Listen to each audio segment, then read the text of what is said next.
ईद उल अज़हा वो सुन्नत इब्राहिमी है जिस पर अमल करते हुए गाय, भेड़, बकरे, ऊँट, दुम्बे कुर्बान किए जाते हैं और मजहबी फरीज़ा अंजाम देने के बाद ईद की खुशियों को बड़े एहतमाम से मनाया जाता है। घर वाले एक दूसरे के साथ एक दूसरे के घरों में जाते हैं, बारबेक्यूज़ होते हैं, खाबे पकते हैं और फिर खाए भी बड़े जाते हैं। लेकिन खाने पकाने और खाने खाने का एक सलीका और तरीका होता है और इस ईद पर इसलिए इस पर बात करनी बहुत ज़रूरी है क्योंकि हम कोरोना वायरस से पहले ही लड़ रहे हैं। हम ये नहीं चाहते कि मज़ीद लोग बीमार हो जाएं। तो इस पर हम बात करेंगे कि कौन कौन सी ऐसी चीज़ें हैं जिसको कि अवॉइड करना चाहिए गोश्त पकाते हुए और कौन कौन सी ऐसी चीज़ें हैं जो अवॉइड करनी चाहिए गोश्त खाते हुए।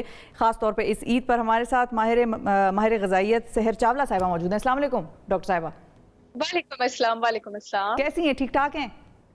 ठीक ठाक, अल्लाह का शुक्र है। होप आप भी खैरियत से हैं। हम बिल्कुल ठीक ठाक हैं और हम चाहते हैं कि लोग ज़्यादा से ज़्यादा ये सुने हमारी बातें और ठीक ठाक रहें। इसलिए हमने सोचा कि डॉक्टर साहिबा से बात करें कि गोश्त पकाने का सलीका और तरीका और गोश्त खाने का तरीका और सलीका, ये कितने कितने फ़र्क हैं और क्या क्या होना चाहिए। कौन सी ऐसी चीज़ें हैं, अगर आपकी तरफ मैं, ये पोडियम आपका है, इसके बाद कौन सी ऐसी चीज़ें हैं जो हमें नहीं करनी चाहिए पकाते हुए और कौन सी ऐसी चीज़ें हैं जो नहीं करनी हमने खाते हुए। जी बहुत शुक्रिया। सबसे पहले तो मैं ये बात करना चाहूंगी कि जो आपके पास कुर्बानी की ईद है, it is all about red meat. ठीक है, ये सब आपके पास रेड मीट आप उस गोश्त को कहते हैं। मैं थोड़ा नाज़रीन का कॉन्सेप्ट क्लियर करना चाहूंगी। जो गोश्त आपके पास कैटल से आता है, अब आपके पास रेड मीट में दुम्बा आ जाता है, गाय आ जाती है, बकरा आ जाता है, ठीक है, और इसमें आपके पास चिकन और फिश नहीं आता है। दोनों हमारे पास प्रोटीन है। इसको रेड मीट इसलिए कहा जाता है क्योंकि जो इसका आयरन कॉन्टेंट है और जो इसका जिंक कॉन्टेंट है वो ऊपर होता है और दूसरी ही तरफ इसका प्रोटीन कॉन्टेंट भी हाई क्वालिटी होता है। इसका प्रोटीन भी आपके पास ज्यादा होता है और तीसरी ही तरफ इसमें आपके पास जो कोलेस्ट्रॉल और सैचुरेटेड फैट कंटेंट है वो भी आपके पास कंपैरेटिवली ज्यादा होता है। मैं यहाँ पर गोश्त की बुराई करने से पहले ये बताऊंगी कि अगर गोश्त को आप स्मार्टली और आप बैलेंस में खाते हैं तो ये आपके पास जो खास तौर पे ऑर्गन मीट है, ये क्रूसीफेरस वेजिटेबल्स, हरी सब्जियों से भी ज्यादा न्यूट्रिशियस डाइट है, प्रोवाइडेड आप इसको स्मार्टली खाते हैं। सबसे पहले तो हम इस ये मजे का वर्ड है वैसे डॉक्टर साहिबा, स्मार्ट यूज ऑफ मीट। ये smart use of everything in life. तो बताएं स्मार्ट यूजेज कैसे करें। जी, सबसे पहले जो खाना है आपने उसको ओवर कुक नहीं करना होता। आपके पास दिन में चाहे आप जो भी मीट ले रहे हैं, अगर आपने मटन ले लिया, आपने लैम ले लिया, आपने बीफ ले लिया है, तो आपने चिकन ले लिया, आपने फिश ले लिया, आप दिन में प्रोटीन का, हाई क्वालिटी प्रोटीन का सिर्फ एक सोर्स ले सकते हैं पांचों में, और सर्विंग जो है वो 3 से 6 आउंस से ज्यादा नहीं होनी चाहिए। दूसरी बात, it is very simple to know कि आपने हेल्दी कैसे लेना है। Stick to the natural form of food and don't go towards artificial चीजों की तरफ ना जाए। नेचुरल फॉर्म में होने का क्या मतलब है कि जो आपका खाना है, जो आपकी खुराक है, वो ऑर्गेनिक हो, वो ग्रास फेड हो, वो ग्रेन फेड ना हो, वो प्रोसेस्ड ना हो, वो फ्रोजन ना हो। मैं आप लोगों को प्लीज नाजरीन को ये बता दूं कि जब खाना प्रोसेस्ड होता है, जब वो फ्रोजन होता है, जब खाने को स्मोक किया जाता है, ग्रिल किया जाता है, बारबेक्यू बड़े मजे से खाया जाता है, भी आगे उस पर भी बात करती हूँ, तो प्रोटीन की जो कॉम्पोजिशन है जिससे आपने फायदा लेना है वो चेंज हो जाती है। अब आप अपनी बॉडी में एक ऑक्सीडाइज्ड फॉर्म, एक changed form of protein along with few added chemicals जिसकी हमें बिल्कुल जरूरत नहीं है, बल्कि जो मुजरे सेहत है वो अंदर लेके जा रहे हैं, तो उनका फायदा जो है वो नहीं है। प्लीज मीट को पकाते वक्त ओवर कुक भी ना करें। एक तो आप ऑर्गेनिक मीट लें, ग्रास फेड मीट लें, और जब आप उसको पकाते हैं, क्वांटिटी मैंने बता दी है 3 से 6 आउंस से ऊपर डेली किसी को नहीं लेना चाहिए, और उसको आप ओवर कुक ना करें। जब आप उसको ओवर कुक करते हैं तब भी आप उसका कंटेंट जो है वो चेंज कर देते हैं।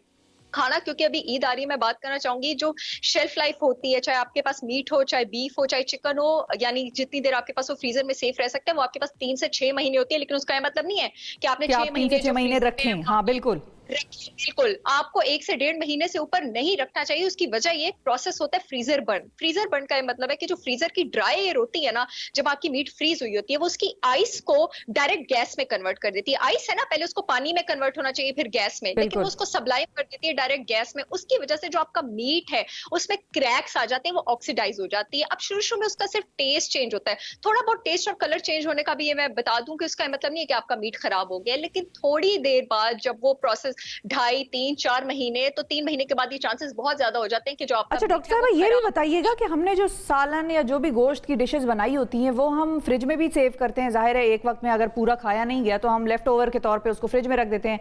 अब वो हम बार बार माइक्रोवेव कर करके गर्म कर रहे होते हैं, इससे भी उसका जो न्यूट्रिशनल वैल्यू है वो कम हो जाती है।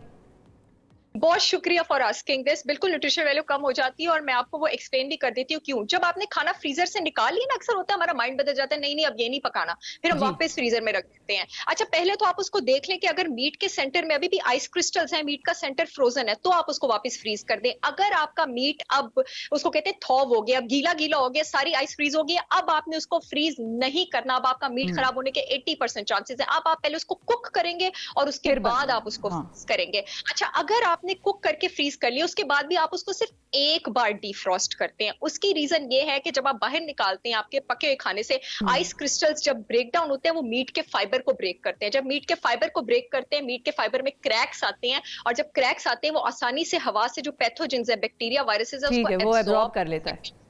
आप। और माइक्रोवेव में, अच्छा जो माइक्रोवेव में आपके पास नेचुरल फूड होता है उसको आप एक बार हीट कर सकते हैं, और उसका तरीका होता है टेम्परेचर कम रखें और ड्यूरेशन लंबी रखें। लेकिन जो आपके प्रोसेस्ड फूड है, जो पिज्जा है, बर्गर है, बारबेक्यू है, बाजार की जो हांडियां हैं, ये मैं बता दूं, इसको कभी भी माइक्रोवेव हीट नहीं करते हैं। ये उसके कोलेस्ट्रॉल को, फैट्स को ऑक्सीडाइज करके डेंजरस कंपाउंड्स पे कन्वर्ट कर देता है। उसको आप सिर्फ बाहर रखें, अपने पिज्जा पास्ता को या अपने बीफ को, स्टेक्स को, उसको थोड़ी देर ठंडा होने दें और उसको ठंडा ही खाएं। आपने प्रोसेस्ड फूड्स अच्छा, को माइक्रोवेव नहीं करना है, वो आइसिंग ऑन द केक हो जाएगा। मजीद आपके पास नुकसान तो जो है हम वो हमारे उसका। यहाँ तो ये बड़ा जबरदस्त रिवाज है और बड़ा हम चलाते हैं कि हमने बाहर का बर्गर भी ले आए और अगर वो आधा बच गया तो हम शाम को फिर उसको भाई माइक्रोवेव करके ही खाएंगे।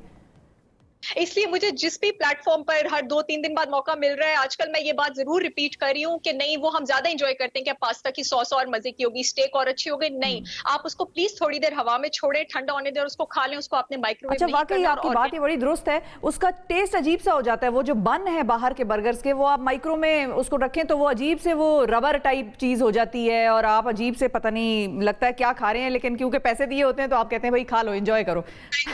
जी बिल्कुल बिल्कुल बिल्कुल। तो ये जो चीजें है ना, ये आपने नहीं करनी है। अदरवाइज बीफ और मटन ये आपके पास इतने हेल्दी हैं।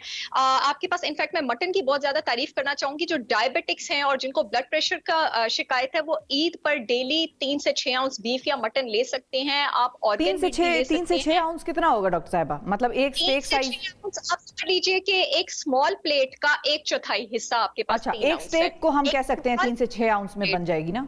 जी बिल्कुल आप कह सकते हैं। लेकिन यहाँ पर मैं ये बता दूं कि जो आपके पास बीफ की स्टेक होती है, ठीक है, जो 6 आउंस की, उसका जो सैचुरेटेड फैट यानी बैड फैट कंटेंट होता है वो 6 ग्राम होता है, और दिन में आप 11 ग्राम से ऊपर सैचुरेटेड फैट नहीं ले सकते हैं। ठीक है। तो जो बीफ की स्टेक्स हैं वो डायबिटिक्स और कोलेस्ट्रॉल के पेशेंट और ब्लड प्रेशर के पेशेंट्स ने नहीं लेनी है। हेल्दी लोग जो है उसको ले सकते हैं। मटन स्टेक्स आप इंजॉय कर सकते हैं। ये मैं पेशेंट्स को एड्रेस कर रही हूँ वो इससे क्योंकि मटन का आपके पास कार्बोहाइड्रेट कंटेंट भी कम होता है, कोलेस्ट्रॉल कंटेंट भी कम होता है, वो कंपैरेटिवली जो है आपके पास टेंडर भी होती है। और मटन में आपके पास पोटेशियम ज्यादा होता है जो ब्लड प्रेशर रेगुलेट करता है, कैल्शियम भी ज्यादा होता है, वो भी ब्लड प्रेशर रेगुलेट करता है। और सही। उसमें एक चीज होती है CLA, कॉन्जुगेटेड लेनोलेइक एसिड, जो आपके पास आपका वेट भी रेगुलेट करता है, वेट रेगुलेशन भी मेंटेन करता है। और उसमें जिंक भी होता है जो कि डायबिटिक्स के लिए बहुत ज्यादा अच्छा है, क्योंकि उनकी इम्यूनिटी जो है वो कम होती है, तो आपकी इम्यूनिटी को जरा जो है वो बूस्ट करता है, वो उसको अच्छा रखता है। ठीक है। अच्छा, और अब जो स्मार्ट वेज ऑफ कुकिंग था कि भाई हम स्मार्टली किस तरह से गोश्त बनाएं, क्योंकि हम तो भाई भूनते हैं उसको, हमें भूनने का भी बड़ा शौक है। अच्छा, फिर वो जो हम ये इस चीज़ से भी बड़ी खार सी हमें महसूस होती है कि भाई बाहर वाले जो हैं वो स्टेक्स को हाफ डन करते हैं या वो बहुत ही मीडियम रेयर करके, हम कहते हैं नहीं भाई कुक्ड होना चाहिए, काला स्याह उसको कर दो, जला दो, लेकिन वो पका हुआ हो। हम इस तरह की साइकी वाले लोग हैं। बिल्कुल आप सही कह रही हैं। अच्छा, मैं ये शेयर करना चाहूंगी कि काफी अरसे तक जब मुझे अवेयरनेस नहीं थी, मैं भी वेल्डन स्टेक्स खाती थी। हाँ। प्लीज वेल्डन स्टेक्स ना खाएं। स्टेक्स बेस्ट है कि आप रेयर नहीं तो मीडियम लें। वेल्डन स्टेक्स मत खाएं। उसके नहीं तो उसमें जो अंदर से हमें वो रेडनेस नजर आती है, इज दैट फाइन? मतलब वो जो हल्की हल्की रेडनेस होती है, कुछ लोगों का उससे दिल खराब होता है, वो कहते हैं शायद खून है। लोगों का तो वो, कुछ लोगों का तो कलेजी से भी दिल खराब होता है, लोगों का तो ऑर्गन मीट से भी खराब होता है। That is absolutely fine, that is actually healthy. वही स्टेक जो है आपके पास सेहत के लिए सही स्टेक है। जब आपके पास जो बीफ स्टेक है वो रेयर होती है ना, वो अपना आयरन कंटेंट भी मेंटेन करती है। मैं नाज़रीन को बताना चाहूंगी, अपना जिंक कंटेंट भी मेंटेन करती है, जिसकी वजह से इम्यूनिटी अच्छी होती है। अपना सेलेनियम कंटेंट भी मेंटेन करती है। सेलेनियम जो है आपके पास टॉक्सिन्स जो है उसको वॉश आउट करता है, और वो अपना विटामिन B12 कंटेंट भी मेंटेन करती है, जो आपके पास बॉडी में खून बनाते हैं और आपके ब्रेन के फंक्शन के लिए बहुत ज्यादा अच्छा है। तो अगर आप स्टेक रेयर लेते हैं, आप बीफ के सारे फायदे ले रहे हैं, और अगर आप उसको वेल डन कर रहे हैं तो आपने उसके ये जो सारे अफादियत वाले मिनरल्स हैं, इनका कंटेंट आपने नीचे कर दिया जाया और कर अब दिया। आप बिल्कुल ठीक है। ले रहे हैं। ठीक है, बहुत शुक्रिया अदा करेंगे डॉक्टर सहर चावला साहिबा, आपने वक्त निकाला। नाजरीन, मीडियम रेयर खाया करें, वेल डन ना खाया करें, लेकिन यह है कि इतना ज़रूर पकाएं, ये ना हो आप कच्चा खा लें और फिर कहें कि शिफा और डॉक्टर साहिबा ने ये मशवरे दिए थे। ऐसा कुछ मत कीजिएगा, लेकिन अपना ख्याल ज़रूर रखिएगा। ईद पर कम खाइएगा, उतना खाइएगा। और कुछ लोग ऐसे हैं जिन्होंने इंतज़ार किया होता है, उन्होंने बाकी दिनों में परहेज़ की होती है, वो सोचते हैं ईद का गोश्त खाएंगे, तो ज़रूर खाइए, एंजॉय कीजिए। अपनी सेहत को पहले मद्देनज़र रखिए, ख्याल रखिए अपना भी, अपने आसपास वाले लोगों का भी। कोविड में ये ईद आ रही है, फासला ज़रूर रखिए, कहीं बाहर निकल रहे हैं मास्क पहनिए, हाथ सैनिटाइज करें, वो SOP ज़रूर फॉलो कीजिए।